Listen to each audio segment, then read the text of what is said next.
तो आज मैं गई थी हमारी दीदी ना घरे। उधर एक ठरकी मुर्गा मुर्गी के पीछे पीछे भाग रहा था।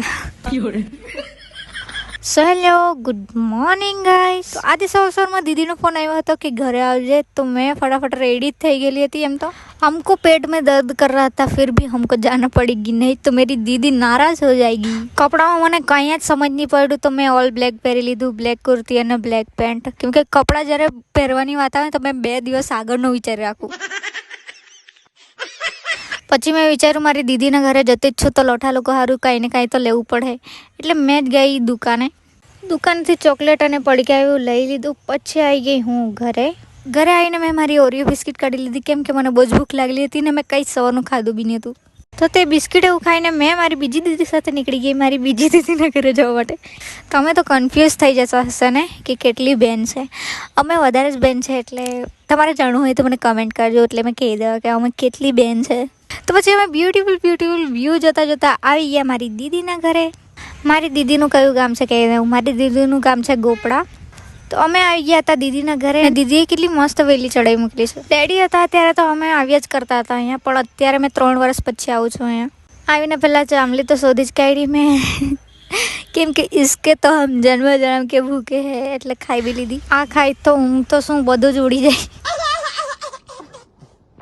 મેં અહીંયા આવતી હતી ત્યારે મેં ચાંદલી મારીને આવી હતી, ખબર નહીં કાં ઉડી ગઈ। હવે મને ચાંદલી વગર એક તો ગમે નહીં, મને એવું લાગે કે મેં ચાંદલી વગર સારી જ નહીં દેખાવ, પણ આજે તો જરાક સારું જ દેખાવશું ચાંદલી વગર બી।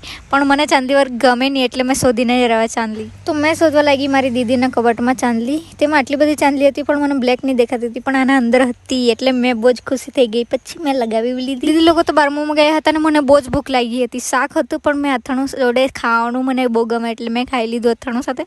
પછી દીદી બોલાવા આવી એટલે અમે જમવા માટે આવી ગયા। ત્યાં દાળ ભાત એવું જમીને હું આવી ગઈ પાછી ઘરે। દીદીના ઘરે અહીંયા ફ્લાવર્સ બહુ બ્યુટીફુલ છે, તમને બતાવું પછી।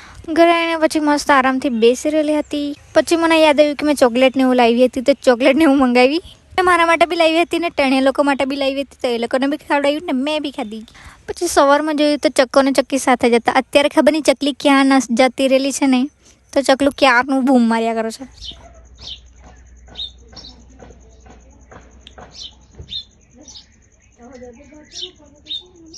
આવા રમકડા તો આપણા જમાનામાં હતા જ નહીં। આપણા જમાનામાં તો ખાલી કાદોડાના રમકડા હતા, તે રમ્યા કરતા હતા। પછી ચકલુને બાય કરીને અમે જવા લાગ્યા ઘરે, કેમ કે 4:30 વાગી ગયા હતા ને આજે તો પાછું વાદળું જેવું થઈ ગયું છે, ખબર નહીં હવે સાંજે શું થાય। મારી દીદીએ થેલીમાં બહુ બધું ભરી આપ્યું હતું, તે એક હાથમાં તો હતું મારા। ઘરે આવીને ફટાફટ મેં તો પહેલાં બદલી નાખ્યા કપડાં, કેમ કેટલી ગરમી લાગતી હતી। બ્લેક કપડામાં એક તો વધારે ગરમી લાગે। કપડાં બદલીને હું સીધી આવી ગઈ પાછળ, કેમ કે ઉધર ही मेरे को पसंद है। મેં જોવા આવી હતી સનસેટ, પણ મેં એક વાત નોટિસ કરી, પે સુરત દાદો પહેલાં ત્યાં હતો ને હમણાં આ બાજુ ડૂબે છે। એ વાતથી તો મેં બી કન્ફ્યુઝ છું। કાલે આપણે પાછા જોશું સનસેટ, તો મળીએ કાલે, બાય બાય।